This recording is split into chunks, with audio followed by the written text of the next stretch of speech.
Hello there. I'm Kios the Ronin Beatmaker, and welcome to Lounge Ronin. All things, everything. And on this episode, we're going to discuss Isabel Moctezuma,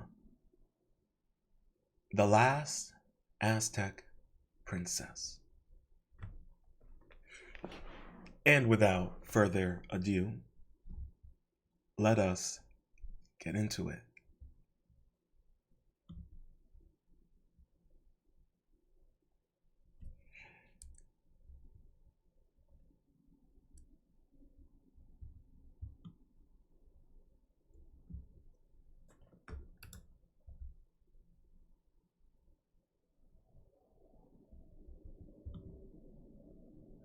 Okay, there we go. Sorry for the brief delay. Okay.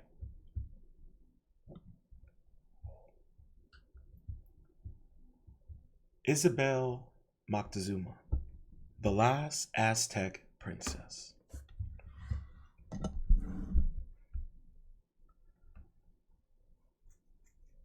This article was updated April 21st, 2021.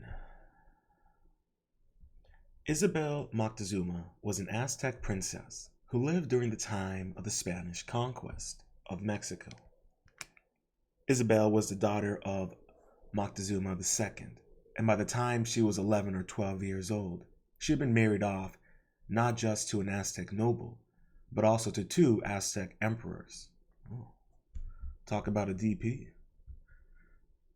Following the fall of the Aztec Empire, Isabel was recognized as the legitimate heir of her father and subsequently married three more times, this time to Spaniards, assuring a Spanish lineage for her ravaged Moctezuma bloodline as the Aztec Empire lay in ruins.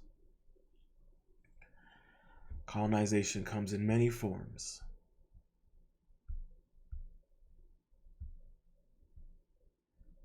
Here we have an illustration of Montezuma II, the father of Isabella Moctezuma, meeting Hernan Cortez. Now, okay, I'm gonna hold off on some things. Let's continue.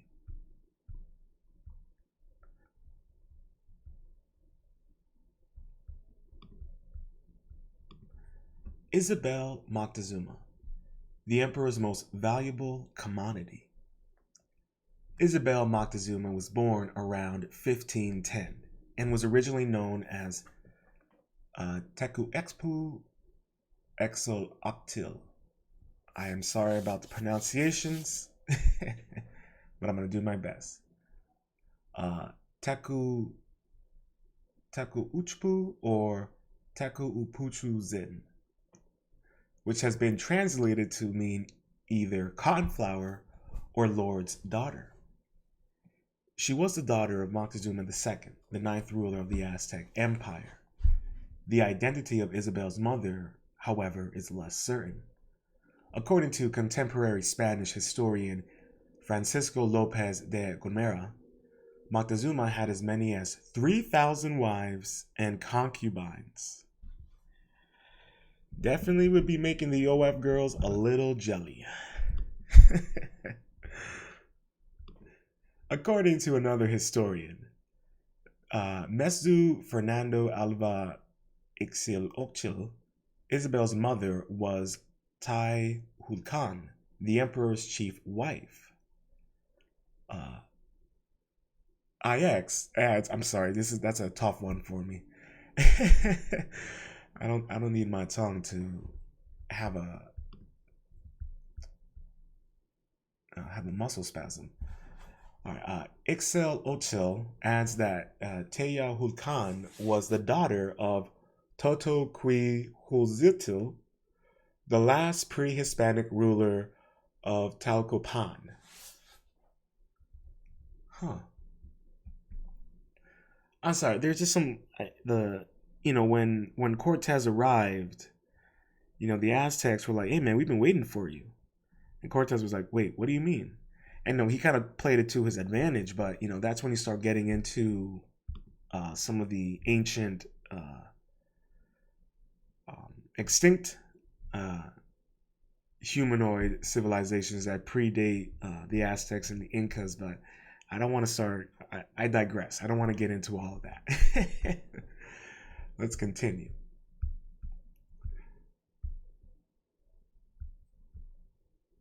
The Aztecs, along with other pre-Hispanic Mesoamerican cultures, believed that a person possessed the essence of both his or her parents.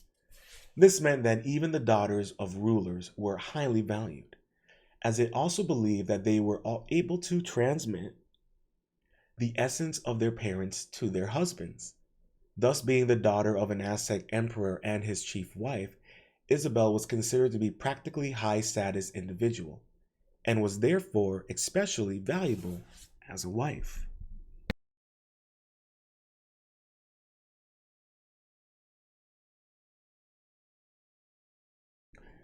Shortly before the fall of the Aztec Empire, Isabel was married to the Aztec nobleman, apologies, the Aztec nobleman Atl, who was the son of sorry, my brain almost had a spasm trying to pronounce this. Excuse me. Was the son of Zult, Moctezuma's predecessor. The relations between the two of them meant that Isabel's husband was also her cousin and maternal uncle. Okay. Now, I don't want to hear anyone saying that inbreeding was just a white only thing now, okay? It was international. When they were married in 1519, Isabel was still a child. Oh my gosh, these child marriages. The marriage, however, was not to last for long, as Atl was dead by 1520. By the time Isabel was widowed for the first time, the Spanish, under the conquistador Hernan Cortez, had arrived in Tenochtitlan, the capital of the Aztec Empire. Here we have an illustration of the tensions that grew between the Spanish and the Aztecs, culminating in the massacre of Aztec elites in the Great Temple of Tenochtitlan at the hands of the Spanish during the festival of Tlaxcaltli in 1520. Yeah,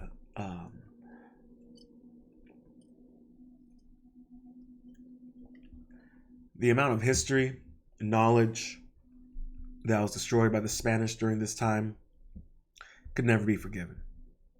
Could never be forgiven.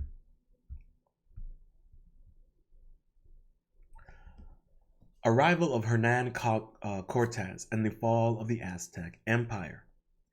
Moctezuma had the great misfortune of being on the Aztec throne at the time of Cortez's arrival. The emperor was keen to have peaceful and friendly relations with the Spanish, and therefore sent them Isabel, allegedly his favorite daughter, along with two of her half-sisters. It is thought that the three of them were sent as hostages, concubines, or both. This was supposed to have been a common custom amongst pre-Hispanic Mesoamericans and was meant to secure alliances. Ultimately, however, the arrival of Hernan Cortez and his men brought only the death of Moctezuma and the destruction of the Aztec Empire. Although the emperor initially hosted the Spanish in his palace, he later became their prisoner. According to one version of the story, this occurred after the massacre in the Great Temple of Tenochtitlan. At that time, Cortez was not in the Aztec capital, as he had gone to fight Palfino de Narvaez, a fellow conquistador who was sent to arrest him. During Cortez's absence, tensions grew between the Spanish and the Aztecs, culminating in the massacre of Aztec elites whilst they were celebrating the festival of Tlaxcaltli in the Great Temple. The massacre is recorded to have happened on the 22nd of May, 1520.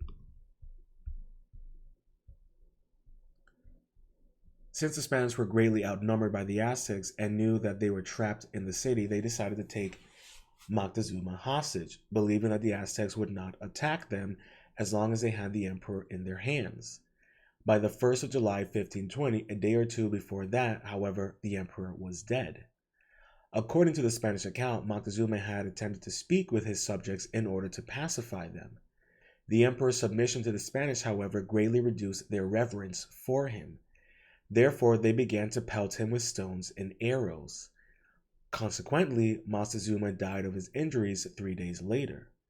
The Aztec account, on the other hand, claims that the emperor was murdered by the Spanish once they realized that he had outlived his usefulness. Here we have an illustration.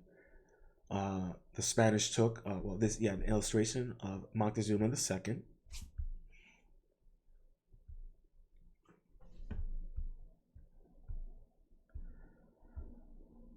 Okay. Kutlal-Huk becomes Aztec emperor. I know I butchered that one. Around the same time, the Aztecs had chosen Kutlal-Huk, the emperor's brother, to lead them. Unlike Moctezuma, Kut was hostile towards the Spanish and was determined to get rid of them from his city. Therefore, although the Spanish held Moctezuma hostage, they were also being besieged by the Aztecs. The Spanish were eventually expelled from Tenochtitlan during the La Noche Triste, also known as the Night of Sorrows. This incident occurred on the night 30th of June 1520, just before Moctezuma's death. The food supply of the besieged Spaniards was dwindling, and therefore Cortes decided to flee from the city with his men. If the Spanish version of the events were to be believed, Moctezuma's death also contributed to the Spanish decision to flee. On the other hand, if the Aztec version of the events were accepted, Moctezuma was killed by the Spanish when they chose to flee.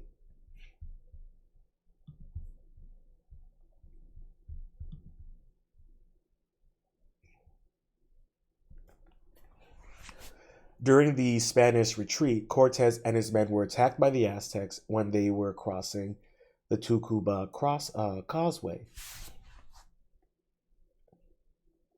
as they had been spotted by a local woman, who raised the alarm.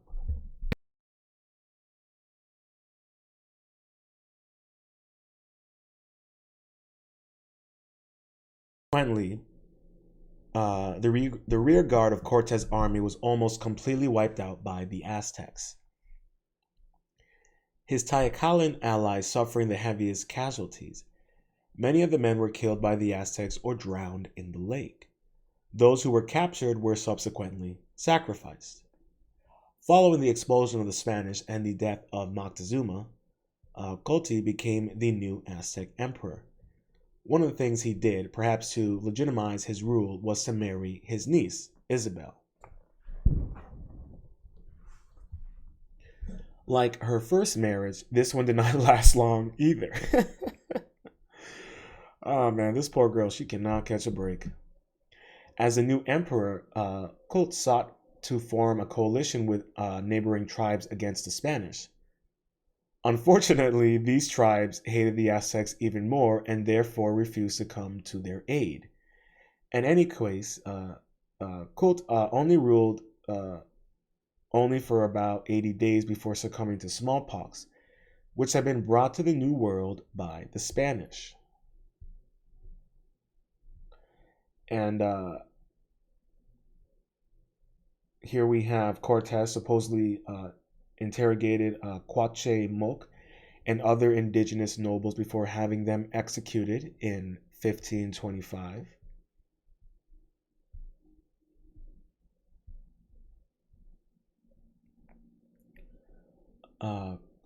Cuauhtémoc, husband number 3 and last Aztec emperor. I like that title, husband number 3 and last Aztec emperor. Okay, so far, this article has been more about the death of all of her husbands and nothing about her. We have not learned anything about her other than she's been passed around, and every man she's been passed to has ended up dead. We have not learned anything about her. I don't know why this article has her name in it. It should just be titled, I don't even know what it should be titled, but all I know is so far we have not learned anything about this woman. This is this is crazy. In the meantime, Cortez had regrouped his men, and in May 1521 was back at Tenochtitlan. By then, the Aztecs had yet another new emperor, Cuauhtémoc, the last ruler of the Aztec Empire, and he was a nephew of Moctezuma. And like his predecessor, married Isabella as well. Has no one not caught on to what happens when you marry this chick? Cuauhtémoc is perhaps best remembered for his resistance against the Spanish. In spite of the fierce resistance that the Aztecs put up against the Spanish, Tenochtitlan finally fell to Cortez in August 1521. The emperor himself was captured when he was trying to cross the lake in disguise. He was on a mission to obtain help from the countryside. Following his capture, Cuauhtémoc surrendered to Cortez and even offered him his own knife so that the conquistador may put an end to his life. Instead of killing the Aztec emperor, however, Cortez spared Cuauhtémoc and even treated him courteously. Cortez's respect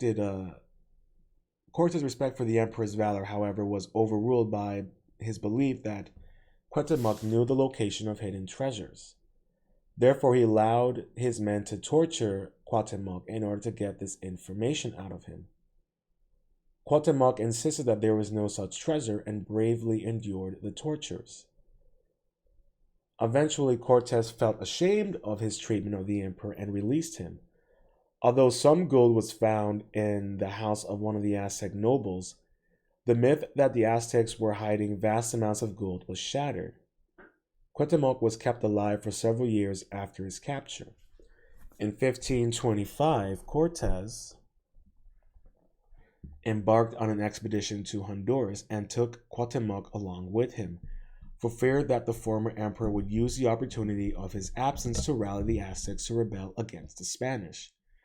During the expedition, however, Cortez ordered Cuauhtémoc to be executed. Thus, Isabel became a widow for the third time. Ay, ay, ay.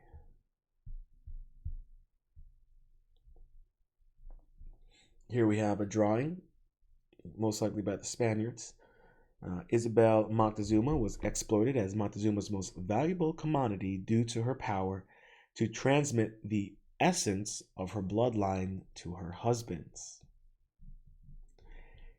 Yeah, I think her essence might be tainted with a little bad luck, but that's just me. All right. Donna Isabel and her marriages to Spaniards. This poor girl. Although Isabel was regarded by the Spanish as the principal heir of Moctezuma, it seems that she was not viewed as a threat like her late husband, Cuauhtémoc. Moreover, as a member of the Aztec royal family, she was treated with such respect by the Spanish. Having said that, there may have been a political dimension to this as well. In 1526, Isabel, now known as Dona Isabel, was wedded to Alonso de Grado, one of Cortez's allies. This union, Cortez believed, served both the Spanish and the Aztecs, bringing them together as new people. Isabel received a generous dowry, which included lands and the services of other natives. The latter was rather unusual endowment, which at the time was granted to only two other natives, both of whom were Isabel's half-siblings. In the following year, however, Isabel's first Spanish husband died, and she was married once again, this time to Pedro Gallego de Andrade.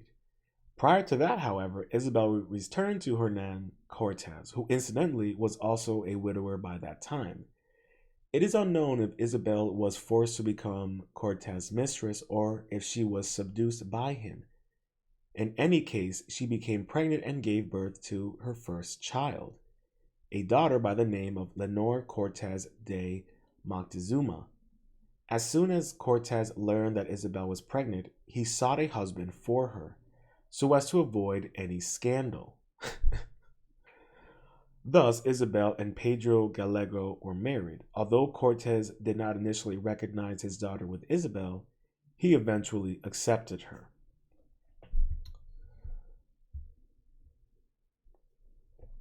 Isabel and Pedro Gallego had a son, Juan de Andre Gallego Moctezuma, who was born around 1529.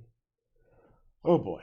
In 1531, however, Pedro Gallego died and was left in an economically difficult, Isabel was left in an economically difficult position. Although, as mentioned earlier, she received a generous dowry for her marriage to Alonso, Pedro Gallego had been using his wife's fortunes as his own. Additionally, as a woman and a native, she was still regarded as inferior by the Spanish despite being of noble blood. It seems that her best chance of survival was to marry someone who was able to protect her interests. Thus, not long after Gallego's death, Isabella married Juan Cano de Saverda. It appears that this time Isabella chose her partner of her own accord, since Juan Cano was not an associate of Cortez. And here we have a painting of Hernan Cornez, who murdered Isabella's father and brought the downfall of Aztec people, and fathered one of her children. Man. Now we're starting to learn about her. Now we're starting to learn about her. It took how many husbands for her to die for us to finally start learning about her? That's crazy. Okay, defending her inheritance and the Moctezuma lineage. The marriage benefited both Isabel and Juan Cano. On the one hand, Juan Cano, though his marriage to Moctezuma principal heir, enjoyed a raise in his social status. On the other, Isabel found someone who would represent and protect her interests. Even before her marriage to Juan Cano, Isabel had been plagued by claims to the lands given to her as part of her dowry. These continued even after her last marriage, but this time she had someone to defend her property with her. Between 1531 and her death around 1550, Isabel was involved in 3 lawsuits and managed to win all 3 of them. Wow.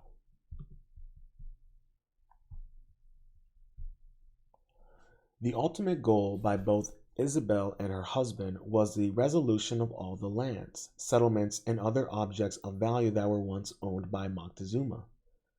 Unfortunately, Isabel died whilst the lawsuit was ongoing.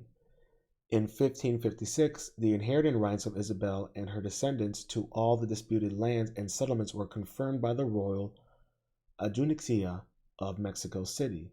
This confirmation, however, was purely a formality, as the judges also acknowledged that it was practically impossible to restore these properties to her and her descendants. These properties were already in the hands of other individuals, and to dispose of them would greatly upset them. Oh, Lord. Lastly, although Isabel failed in her mission to reclaim her father's domains, she succeeded in founding a line of Spanish nobility. Her youngest son, Juan Cano de Moctezuma, went to Spain, where he embarked on an impressive career. In addition, he was recognized by the Spanish crown as the legal heir of Moctezuma. Furthermore, he married Alvera de Delodo, who was from a prominent Spanish noble family, and gave rise to the line of the Toledo Moctezuma. The descendants of Isabel also married into other Spanish noble families, thus in a way keeping alive the lineage of the Aztec emperors. Well, I'd say Isabel Moctezuma had quite the life, now that we finally got to actually learn about her. Wild. Absolutely wild. These, these conquests and learning about them, for me, the most unfortunate part is always the destruction of history and knowledge. Whether it's, the Library of Alexandria, any of these kind of things. And even now, the act of destruction of many of these ancient sites, especially when ISIS took over, funded and brought to you by the United States government. They were destroying a lot of archaeological sites throughout their territories in Libya or in Syria and what have you. So that's always been something that's been very saddening about these conquests, is the destruction of history, of knowledge, of technology. And that's something to really keep in mind even now, as we are still continuing to deal with those types of scenarios and situations. But stories like this, to me, present a very interesting look into how many of these types of colonizations and conquests still go on. They just use different formalities, different techniques, still the same stuff. I mean, it's you look at certain U.S. political senators and what have you, and who they're married to, and then you look into who they're married to, and they're married to these tycoons in China who run these shipping companies and what have you. So you look into things like that, and you start to see that these types of alliances and what have you still go on. There's just less bloodshed, and the blood that is put out there, that is spilled, is mostly ones that people can't really, oh well, we don't know, there's no evidence to it, or what have you. They were they left themselves, things like that. So we have, colonization is still going on. It's just different now. They use TikTok, they use social media. They will they will hire, they will exploit and pick people within these communities who don't really care about their communities and only care about money and power. You look at what's going on in Haiti. You look at what's going on in Brazil, many countries where, Argentina, where they have large swaths of resources, and they will either use sanctions or coup d'etats or color revolutions to essentially put in people in power that are more willing to exploit their own people for the interest of others. And you don't really, in this story, you're not necessarily really seeing that. But at the exact same time, you are, because, in order to preserve and keep in line the Aztec people, even though the fall of the empire, they kept her alive, and they kept on marrying her off. They knew that to maintain that legitimacy of the lands that they had just conquered. So it's no different than nowadays, where they'll put people in power who are supposedly legitimate, but then you look into their funding, and it's like, oh, okay, it's no different than the color revolution in Iran, when you find out that the CIA were there and instigated much of that, and turning Iran into a theocracy. If you look at Iran before that color revolution, you had women in short skirts. You had these beautiful Iranian women just living life, having a great time. Everyone was happy. But at that time, they did not align with the interests of the West. And so the West does what it does. It's no different than, how you look at this story of Isabel and what she went through. So, when we look at these stories of past, we can really learn about how they shape and allow us to predict the future, and also allow us to understand when we see these color revolutions and coups d'etats in different countries. Well, just look into, what kind of resources is underneath the land, and you'll get all the answers you need. It's an unfortunate reality of this world, but conquistadors have always been around, whether it was the Khan and the Mongols, whatever it may be, or the indigenous, or actually I shouldn't say indigenous, but the Native Americans of North America. Not the originals, but I digress. History is always written by the victor, but the truth always lies with the survivors. I hope you enjoyed this episode of Lounge Ronin. All things, everything. If you've made it this far and you've enjoyed what you've heard, please hit that like button, subscribe, and ring that notification bell. And until next time, stay positive, stay focused, stay true, and much love.